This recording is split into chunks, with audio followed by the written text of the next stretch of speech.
capítulo 35, no versículo 1, enquanto você procura a palavra do Senhor em Gênesis, no capítulo 35, no versículo 1, quero dizer a todos que nós estamos ministrando uma série de mensagens, menos eu, mais Ele, menos eu, mais Ele, para que possamos entender e compreender dentro do contexto bíblico, do contexto da palavra de Deus, o quão é importante saber e compreender que nós não somos nada e que Ele é tudo.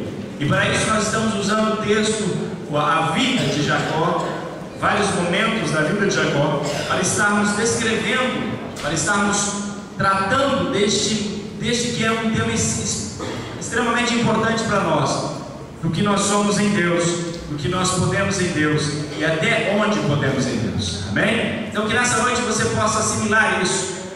Hoje eu vou ministrar sobre o tema quando Ele aparece no meio do nada. Quando Ele aparece no meio do nada. Quantos acharam? Gênesis capítulo 35, diga assim comigo: eu vou morar no céu. Eu vou morar no céu. Quem não achou, diga eu também, mas ainda não achei, pastor, só misericórdia aqui, amém? Todos acharam, né? Se você não achou, se você não tem Bíblia, pode acompanhar aqui no telão atrás, nós colocamos, sionizamos um texto para você. Diz assim a palavra do Senhor. Antes de eu ler essa palavra, só presta atenção aqui um pouquinho. Nós estamos falando de José. José, nesse ponto aqui do trecho da palavra de Deus, ele tinha aproximadamente uns 100 anos de idade. Ele já tinha viajado, conhecido as suas mulheres, já tinha os seus filhos e estava já de regresso à terra onde ele estava, de onde tinha partido, de onde tinha passado, e Deus fala com ele nesse ponto. Vamos ler o texto então. Depois disse Deus a Jacó: levanta-te, sobe a Betel e habita ali, e faze ali um altar ao Deus que te apareceu quando fugistes da face de Esaú, teu irmão. Então disse Jacó à sua família e a todos os que com ele estavam: tirai os deuses estranhos que há no meio de vós, e purificai e mudai as vossas vestes. E levantemo-nos e subamos a Betel, e ali farei um altar ao Deus que me respondeu no dia da minha angústia, e que foi comigo no caminho que tenho andado. Então deram a Jacó todos os deuses estranhos que tinham em suas mãos, e as arrecadas que estavam nas suas orelhas, e Jacó os escondeu debaixo do carvalho que está junto a Siquém. Quero dar uma paradinha aqui. Há momentos da vida da gente que nós precisamos enterrar coisas do passado para alcançar a bênção que está lá na frente. Cutuca essa pessoa que está do seu lado e diga assim: tem coisas que você precisa enterrar lá atrás, para que Deus possa te abençoar lá na frente. Você crê nisso? Continuando a leitura. E partiram, e o terror de Deus foi sobre as cidades que estavam ao redor deles, e não seguiram após os filhos de Jacó. As pessoas naquele momento, naquela circunstância, passaram a reconhecer que Deus era na vida daquele grupo, daquelas pessoas. Continuando o texto. Assim chegou Jacó à luz que está na terra de Canaã, que esta é Betel, e ele e todo o povo com que ele havia. E edificou ali um altar e chamou aquele lugar El Betel, porquanto Deus ali se lhe havia manifestado quando fugia da face do seu irmão. Senhor meu Deus e meu Pai que está no céu, mais uma vez nós estamos na sua casa, neste lugar. Nós estamos aqui, Senhor, para ouvir a sua voz. Cada pessoa que adentrou aqui, Senhor, tem uma expectativa, tem algo no seu coração, tem algo que tem buscado em Ti. Eu quero que essa noite eu seja um instrumento nas suas mãos, que a sua voz ecoe nos corações, nas mentes, e que nós possamos ouvir a sua voz, meu Pai. É o que eu te peço, Deus, em nome de Jesus. Amém. Amém? Irmãos, hoje, nos nossos dias, nós estamos tão preocupados com os nossos sonhos, com os nossos objetivos, que muitas vezes nós nos esquecemos de olhar, de lembrar por onde passamos, o que vivemos, o que aconteceu com as nossas vidas, o que aconteceu conosco lá atrás. Nós estamos tão focados no nosso futuro que as dificuldades da vida, às vezes, fazem com que nós possamos pensar que nós não somos nada, que nós não temos nada, que nada vamos conseguir, que nada vai dar certo. E quando nós olhamos para a vida de Jacó, nós podemos extrair daqui uma importantíssima lição para a nossa vida, para o nosso dia a dia, para o nosso caminhar com Deus. E qual é essa lição? Que apesar de todos os defeitos, que apesar de todas as deficiências que apesar de tudo aquilo que nós já vimos sobre Jacó nos últimos 2 domingos, nós podemos ver aqui que Jacó tinha uma boa memória. Quando Jacó estava voltando e passando pelo vale de Jaboque, ele diz uma coisa que eu acho tão interessante, que está lá em Gênesis 32:10, pode pôr para mim, que diz assim: meu sou eu que todas as beneficências e que toda a fidelidade que fizestes ao teu servo, porque com o meu cajado passei esse Jordão, e agora me tornei em 2 bandos. Sabe o que Jacó está dizendo? Olha, eu me lembro, quando eu passei de Arruval aqui, eu tinha um cajado na mão, e agora estou voltando com 2 bandos, 20 anos depois, tá certo? Mas eu já sou muito maior, eu cresci muito, eu estou muito melhor do que aquele Jacó que passou aqui no primeiro instante, correndo, fugindo, com medo. E existem alguns lugares, algumas circunstâncias que marcam as nossas vidas. Jacó está exatamente se lembrando disso. Para que a gente possa entender, para que a gente possa compreender, não é a mensagem de hoje, eu quero te levar a esse Jacó, a esse momento em Betel, porque nós não estudamos sobre isso, nós não olhamos sobre isso na Bíblia Sagrada ainda nesta série. E eu denominaria esse momento, essa circunstância, sozinho no meio do nada. Vira para a pessoa que está do seu lado e diga assim: sozinho no meio do nada. E esse primeiro encontro acontece em Gênesis capítulo 28, no versículo 19, no versículo 10 ao 19. Se você olhar, vai colocar aqui atrás, a palavra do Senhor diz que partiu Jacó de Berseba e foi a Arã. O pai de Jacó disse assim, olha, a mãe de Jacó disse assim: olha, eu vou instruir você para você encontrar com o seu tio, você não pode ficar aqui. Você teve um problema, vocês sabem, todo mundo aqui veio na semana passada, né, alguns não. Nós falamos sobre quando Jacó foge, quando Jacó engana, quando Jacó toma a primogenitura, toma uma bênção do seu pai, e aí por conta disso ele precisa fugir.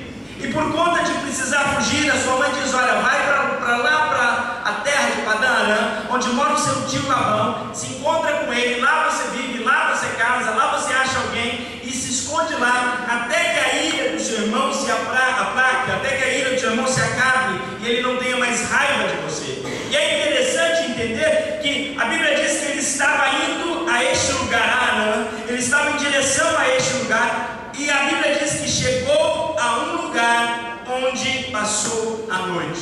O que é interessante notar nesse texto é que a Bíblia não diz o nome do lugar, a Bíblia não cita o lugar, simplesmente ele estava andando, e no meio de andar, no seu andar, ele chegou a um lugar em que escureceu, em que a noite caiu, em que ele não podia mais andar, em que não podia mais trafegar, e naquele lugar ele escolheu ficar, ele escolheu a passar aquela noite, porque o sol já era posto, e tomou uma das pedras daquele lugar, e a pôs por seu travesseiro, e deitou-se naquele lugar.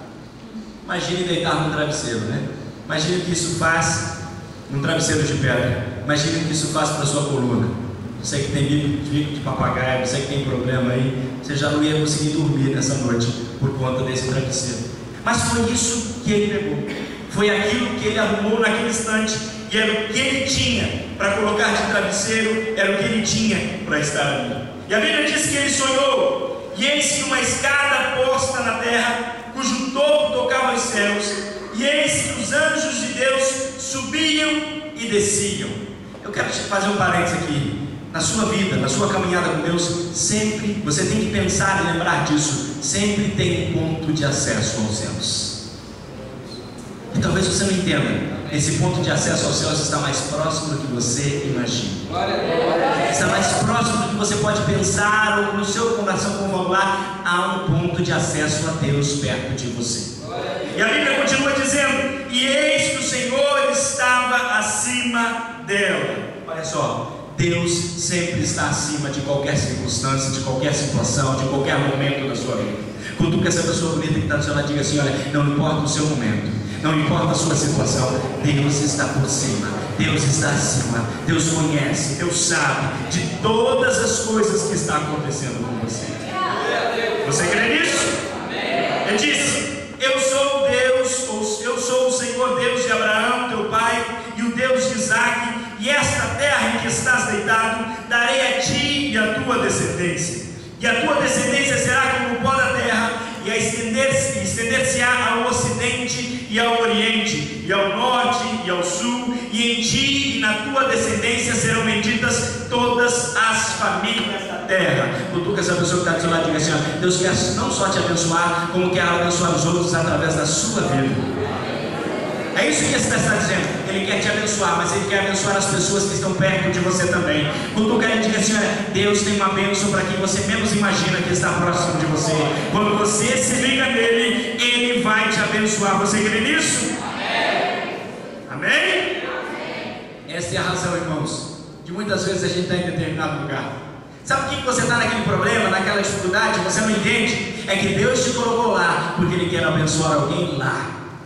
Ele quer abençoar alguém lá. Deus nos usa para abençoar tantas pessoas. E por que é que não pode abençoar você lá no seu trabalho, as pessoas que estão no seu trabalho, as pessoas que estão próximas de você? Ah, pastor, mas eles não são crentes, eles não gostam de mim, eles não estão nem aí comigo. Deixa eu te dizer uma coisa: quando você está lá, tudo que você toca é abençoado, e eles são abençoados de tabela. Se você crê nisso, levanta a mão e dá glória a Deus por isso. E a Bíblia continua dizendo: e eis que estou contigo, e te guardarei por onde quer que fores, e te farei tornar a esta terra, porque não te deixarei até que haja cumprido o que tenho falado. Acordando, pois, Jacó do seu sono, disse: na verdade o Senhor está neste lugar, e eu não sabia. E temeu e disse: quão terrível é este lugar! Este não é outro lugar senão a casa de Deus, e esta é a porta dos céus. Então levantou-se Jacó pela manhã de madrugada, e tomou a pedra que tinha posto por seu travesseiro, e a pôs por coluna, e derramou azeite em cima dela, e chamou o nome daquele lugar Betel, que quer dizer encontro com Deus. E o nome, porém, daquela cidade anteriormente era Luz.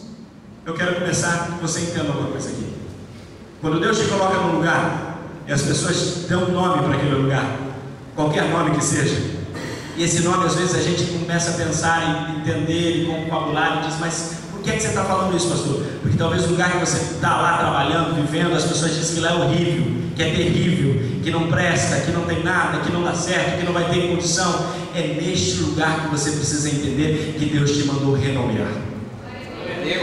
O que é que você está falando, pastor? Eu estou falando que Deus te colocou lá para você colocar um novo nome sobre aquele lugar. Não é a mensagem de hoje, mas é o que Deus quer que você entenda agora. Há um novo nome para ser colocado sobre a sua casa. Há um novo nome para ser colocado sobre o seu casamento. Há um novo nome para ser colocado sobre o seu trabalho, sobre a sua vida, sobre os seus negócios, sobre as suas finanças. Há um novo nome. Enquanto as pessoas olham para aquilo e desacreditam naquilo, você tem que olhar para lá e dizer: não, aqui existe uma porta do céu. Que porta é essa? É Cristo que está em mim, Ele habita em mim, e essa porta está aqui e vai fazer a diferença neste lugar. Se você crê nisso, levanta a mão e dá glória a Deus. Por que, pastor, você está falando isso? Porque Jacó descobre naquele momento uma coisa que transforma a sua vida. Jacó descobre alguma coisa que muda a sua história. É como se Jacó naquele momento falasse assim: uau! Uau! Eu não sabia que Deus estava aqui. Eu não sabia que alguma coisa diferente estava aqui. Eu não sabia que existia uma coisa tão forte aqui. Mas espera aí, pastor, que lugar é esse? Ah, esse lugar é Luz. Que lugar é esse, Luz? Não interessa, sabe por quê? Porque a partir daquele momento você pode, ele nomeia aquele lugar de Betel, lugar, morada de Deus, casa de Deus, porta do céu. Eu quero que você entenda isso nessa noite. Talvez você está neste lugar nessa noite, Deus te trouxe aqui para que você entenda que a posição que você vive na sua vida hoje é exatamente essa, de entender que você, e onde quer que você esteja, Deus está com você para fazer essa ligação com os céus. Bate assim no peito e diga assim: olha, eu sou morada de Deus. Eu sou aquilo que Deus prometeu que eu vou ser. Pastor, mas você está dizendo que Ele prometeu que eu já sou, sim, porque você já está profetizando sobre a sua vida. Agora pega esse dedo de profeta e profetiza para a pessoa que está do seu lado e diga assim: olha, você é tudo aquilo que Deus disse que você é. Você crê nisso? Agora uma coisa que a gente aprende com Jacó é que os maiores milagres que Deus vai fazer nas nossas vidas é quando nós estivermos em momento de transição, em momento de movimento, em momento de atravessar circunstâncias difíceis e problemas. Sabia disso, irmão? irmão Celso? É nesses piores momentos que Deus mostra para você alguma coisa, que Deus mostra para você um pedacinho daquilo que Ele está fazendo por você. Sabe por que você está passando por um problema e dificuldade? É Deus dizendo assim para você: olha, chegou a hora de eu te mostrar a escada dos céus. Chegou a hora de você entender que há anjos descendo e subindo pela sua vida e por você. Chegou a hora de você entender que há algo maior para a sua vida do que você possa imaginar. Para Jacó, aquele lugar, aquele momento era apenas uma parada.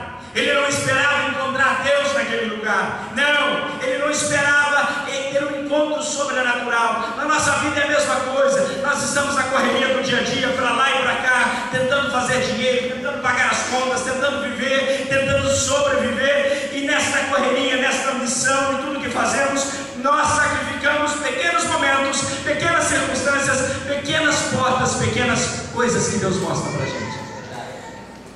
Sabe o que acontece com Jacó? É que ele está tão preocupado com tudo que Deus precisa falar com ele aonde? Num sonho. Deixa eu te dar uma notícia aqui nessa noite, talvez você não entenda. Deus está procurando você mais do que você está procurando Ele. Deus está à procura de você, e talvez Ele precise pôr você para dormir com a cabeça na pedra, para que Ele possa te mostrar coisas grandes.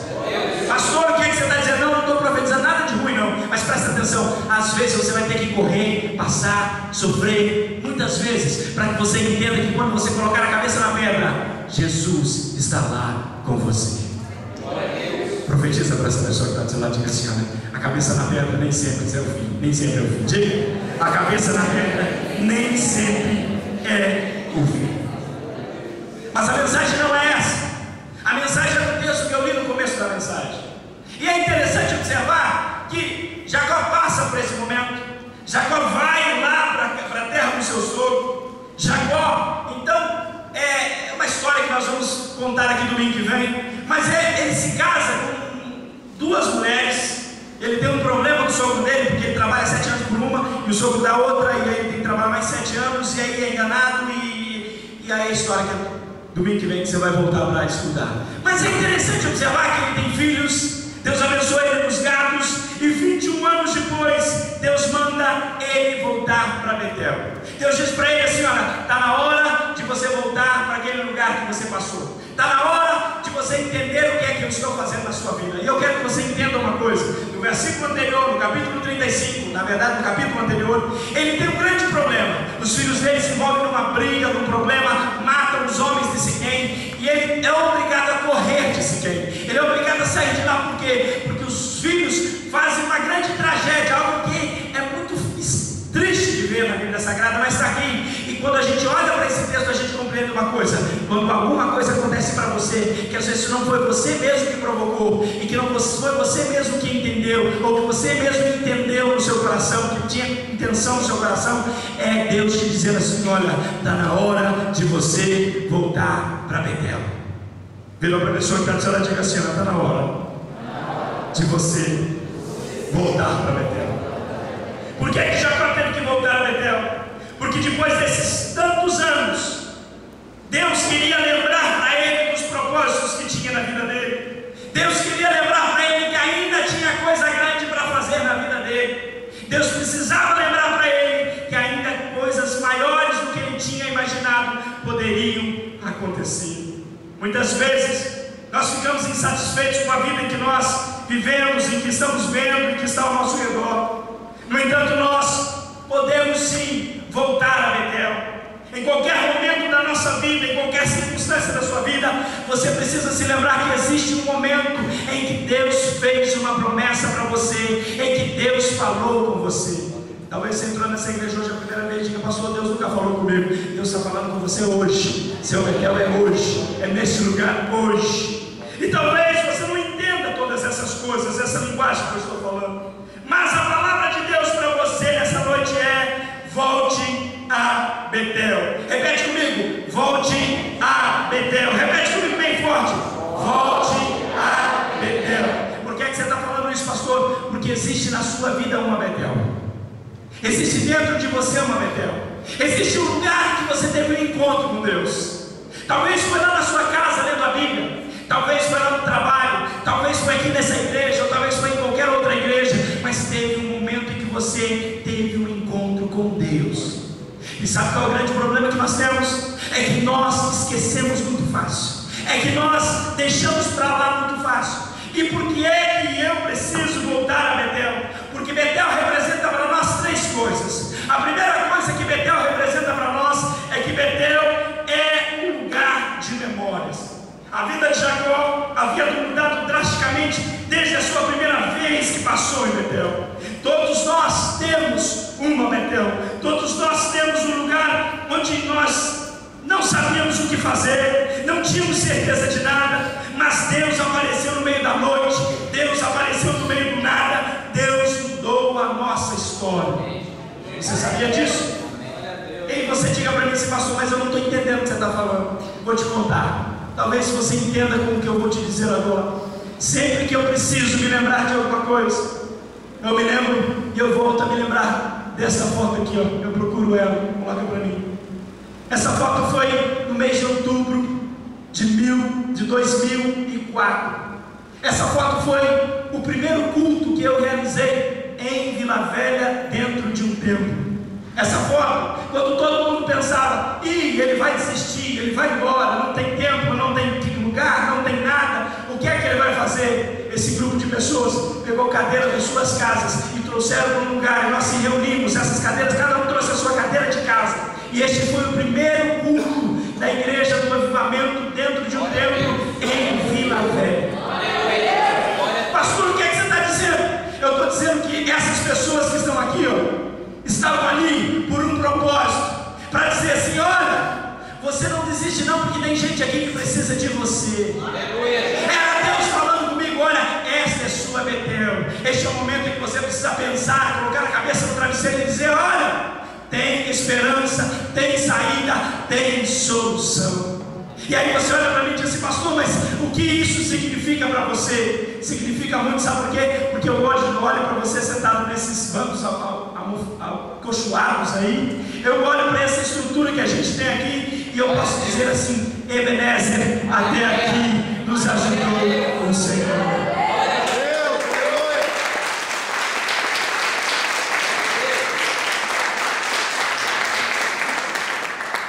É engraçado que eu aluguei esse lugar, R$3.000, 3 mil, e as pessoas que prometeram ajudar, não ajudaram. Depois de alguns meses, nós estávamos com uma dívida de R$9.000. E aí, pastor, um ano depois, e aí? Quase um ano depois. E aí, pastor, o que é que você fez? Eu não fiz nada. Eu olhei para essa foto, falei, Deus, tu me mandou aqui, e tu vai arrumar essa história.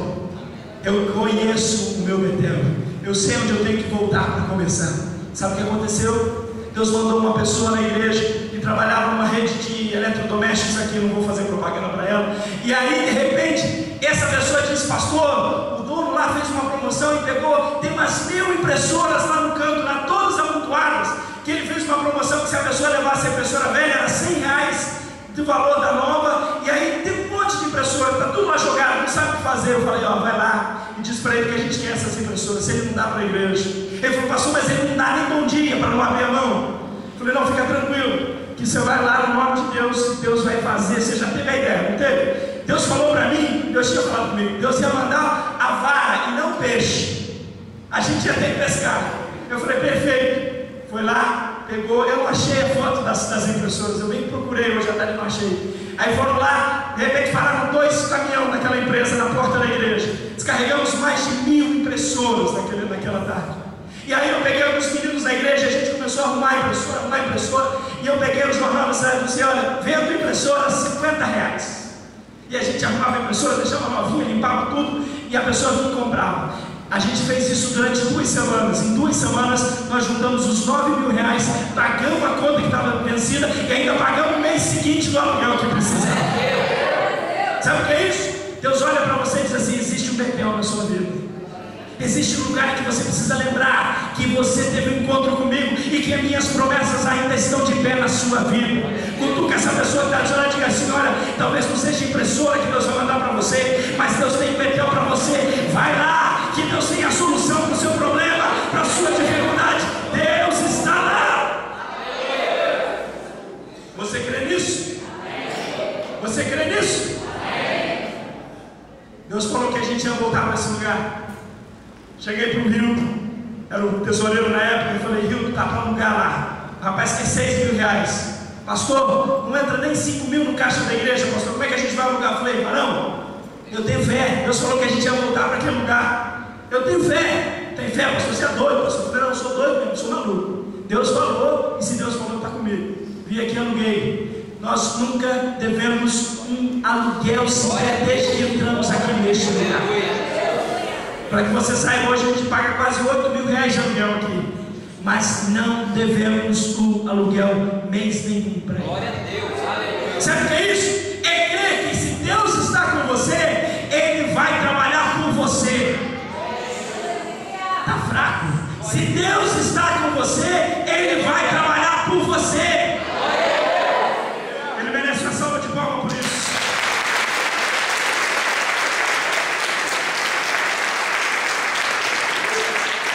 Toda vez que eu preciso me lembrar de Betel, eu volto nessa foto. E eu olho para essa foto, e eu vejo ali Betel. Eu vejo ali um ponto de transição na minha vida, onde larguei os Estados Unidos, onde larguei o que tinha, o que fazia lá, para vir para cá. E comecei desse jeito ali, e começamos desse jeito ali. Mas hoje nós estamos aqui, não é porque somos capazes, não, é porque Deus disse: eu estarei convosco, eu te guiarei, eu estarei na sua vida, eu serei o seu Deus, eu te protegerei. Se você crê nisso, dá um aleluia para Ele bem forte. Aleluias! Precisamos voltar continuamente a Betel. Mesmo que você esteja na mudança, mesmo que você esteja na aflição, você precisa se lembrar do que é que Deus fez na sua vida, de como é que Deus fez a sua vida. A Bíblia diz no Salmo 103, no versículo 1 ao 2, é um salmo lindo, eu queria que você guardasse isso. Diz assim: ó, bendize, ó minha alma, ao Senhor, e tudo que há em mim, bendiga o seu santo nome. Repete comigo: bendize, ó minha alma, ao Senhor, e tudo que há em mim, bendiga o seu santo nome. Bendize, ó minha alma, ao Senhor, e não te esqueças de nenhum dos seus benefícios. Você está reclamando da vida hoje? Lembra de onde Deus te tirou ontem? Você está reclamando do que está acontecendo hoje? Lembra como que você estava há 1 ano atrás, 5 anos atrás, 10 anos atrás? Quem era você e onde Deus te colocou hoje? Pastor, você está me sendo ofensivo? Não, eu estou pedindo para você lembrar de Betel. Eu estou pedindo para você voltar lá na sua memória e dizer: Deus, muito obrigado, eu te bendigo pelo que tens feito na minha vida. Eu não se esqueço de nenhum dos seus benefícios. Glória a Deus. Você é capaz de dizer isso nessa noite? Aleluia. Eu queria fazer um exercício agora. Eu queria que você baixasse a sua cabeça. Existe algum momento na sua vida em que Deus falou com você? Existe algum momento da sua vida em que Deus mudou a sua história? Em que Deus trabalhou com você de uma forma sobrenatural? Seja quando Deus arrumou um casamento para você, que você nem tinha mais esperança. Seja quando Deus colocou na sua vida uma porta de emprego. Seja quando Deus trabalhou por você, pela sua família, pelo seu relacionamento. Há um momento na sua vida que é um Betel, que é um momento de transição, que é um momento de mudança, que é um momento de transformação. É nesse momento que eu quero que você pense agora. E eu quero que você abra o seu coração e diga para Deus o quanto você é grato por isso. Diga para Deus o quanto você agradece por isso. Bendize, ó minha alma, ao Senhor, e não te esqueças de nenhum dos seus benefícios. Pode olhar para mim agora. Deus é tão bom. Deus é tão bom. E a misericórdia dele é a causa de não sermos consumidos. Eu e você estamos aqui porque Deus quer que nós estejamos. Eu e você estamos nesse lugar porque Deus tem um propósito na nossa vida. Eu e você estamos aqui porque de alguma forma Deus está trabalhando em você. Está trabalhando em mim também. E esse trabalhar de Deus, muitas vezes a gente não entende, demora, passa o tempo, e acontece, não acontece, de repente vai, e de repente não vai, e agora? O que é que está acontecendo?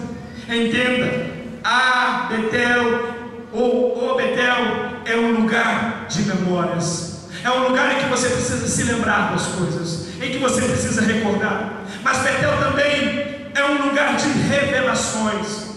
Betel é um lugar de revelações. A Bíblia diz que em Gênesis, no capítulo 28, que quando Deus se revelou a Jacó, Ele não somente se revelou, como também Ele despertou Jacó. Jacó acordou para uma realidade da presença de Deus próximo dele, perto dele. Olha o que diz o texto: acordando, pois, Jacó do seu sono, disse: na verdade, o Senhor está, tempo presente. Vira para a pessoa que está do seu lado e diga assim: Deus está aí com você.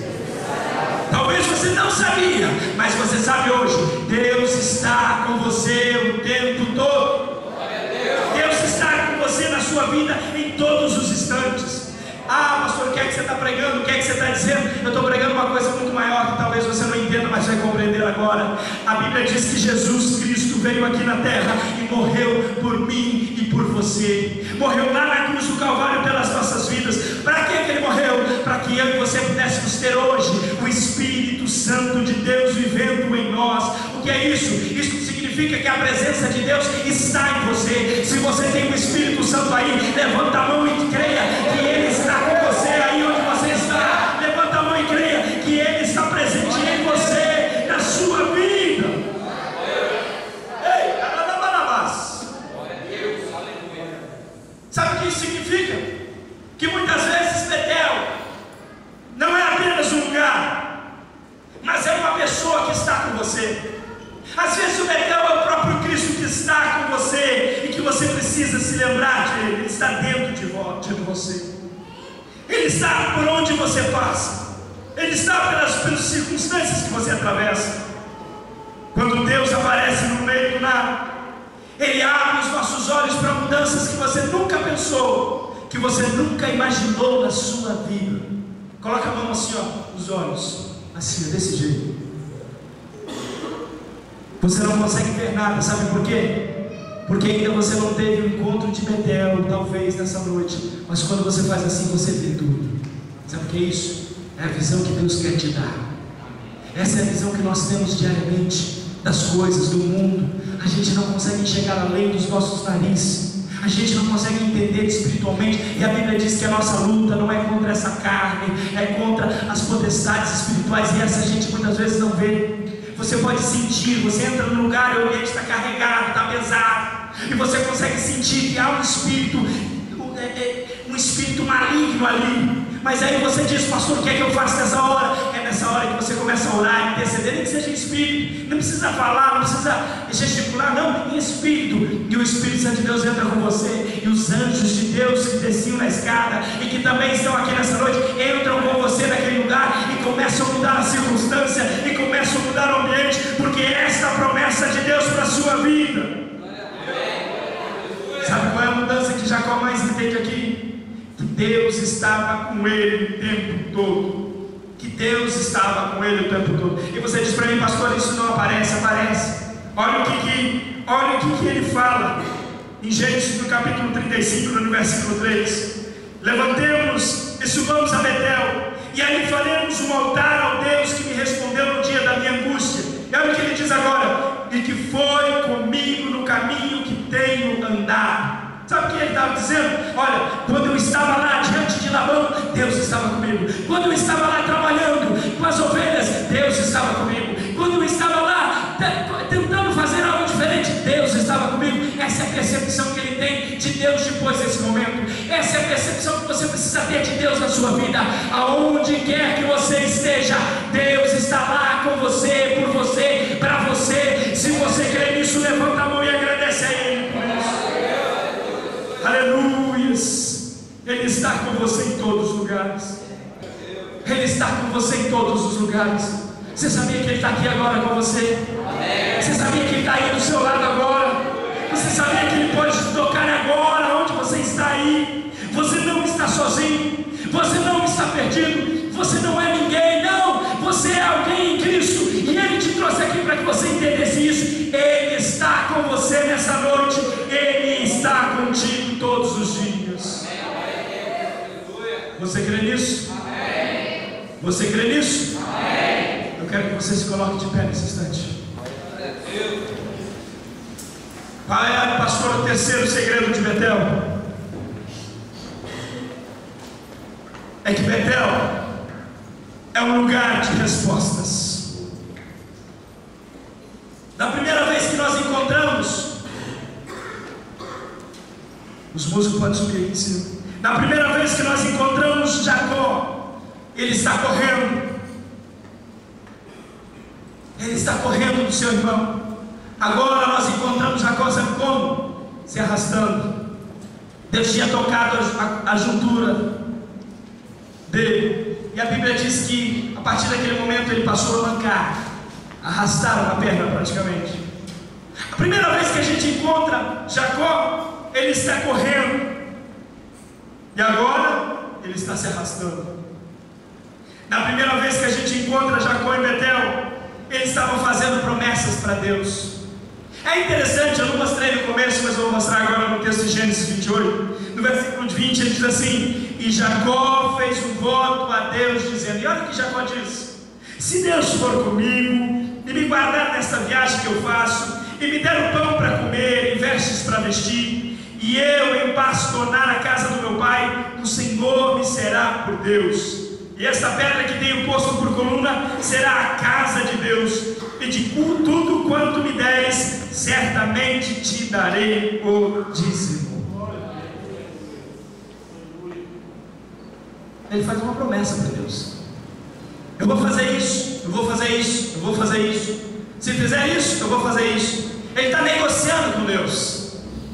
Ele está negociando. Deus, olha, se for comigo, se andar comigo, se me guardar, eu faço isso, faço isso, faço isso. Se me der pão, eu faço isso. Se comer, se me der vestes, se me fizer vir de volta para cá, eu faço tudo para você. Ele condiciona a Deus no relacionamento. Mas depois de passar por lutas, dificuldades, circunstâncias, Jacó volta mancando. E a Bíblia diz que ele constrói um outro altar a Deus. E altar, irmãos, é lugar de sacrifício. Há uma expressão errada muitas vezes, que a gente pensa que altar é lugar de adoração. Não, altar em primazia na Bíblia é lugar de sacrifício. Sacrifício. Lá você sacrificava pelos seus pecados. Lá você sacrificava por agradecimento. Lá você sacrificava. E o que é que você está dizendo, pastor? Quando ele volta, ele não estava mais negociando sua relação com Deus, mas ele coloca a sua vida diante de Deus. Olha o que diz em Gênesis 35 e 14: e Jacó pôs uma coluna no lugar onde falara com ele, uma coluna de pedra, e derramou sobre ela uma libação, e deitou sobre ela o azeite, que quer dizer a unção de Deus, e chamou Jacó aquele lugar onde Deus falara com ele. Na primeira vez que ele vai lá, ele fala com Deus. Na segunda vez que ele vai lá, Deus fala com ele. Não entendeu, né? Betel é um lugar de respostas. Betel é um lugar de respostas. Você já esteve lá e você falou com Deus. Agora é sua vez de voltar lá e ouvir Deus falar com você. Ouvir. O que é que você está dizendo, pastor? Essa igreja talvez seja a sua Betel nesse momento. Você entrou aqui buscando uma palavra de Deus para você. E Betel nos faz perceber que o que realmente mais precisamos é que a presença de Deus vá conosco em todos os lugares que nós estivermos. Betel é um lugar que nós tomamos ciência que a resposta para tudo isso é colocar as nossas vidas como sacrifício vivo diante de Deus, dizendo assim: Deus, a minha vida é tua, o meu coração é teu.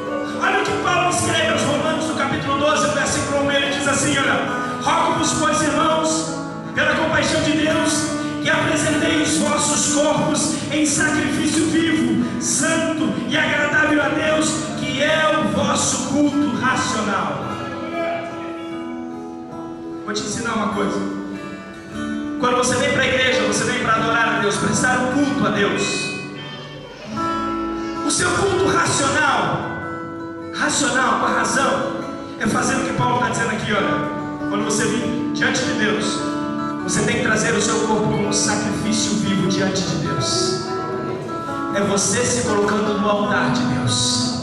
É você dizendo assim: Deus, me consome com tua glória, com teu fogo, com teu poder. Me consome, Deus, que eu desapareça, mas que a tua glória seja real em minha vida. É isso que Deus está buscando de você. É isso que Deus quer de você.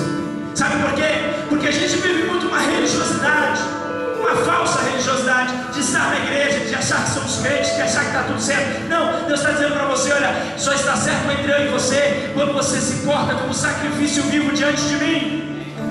Quando você se entrega, quando você não fica com reservas, quando você não acha que eu devo fazer tudo por você porque eu só vou falar com você. Quando você se apresentar como sacrifício vivo diante de mim.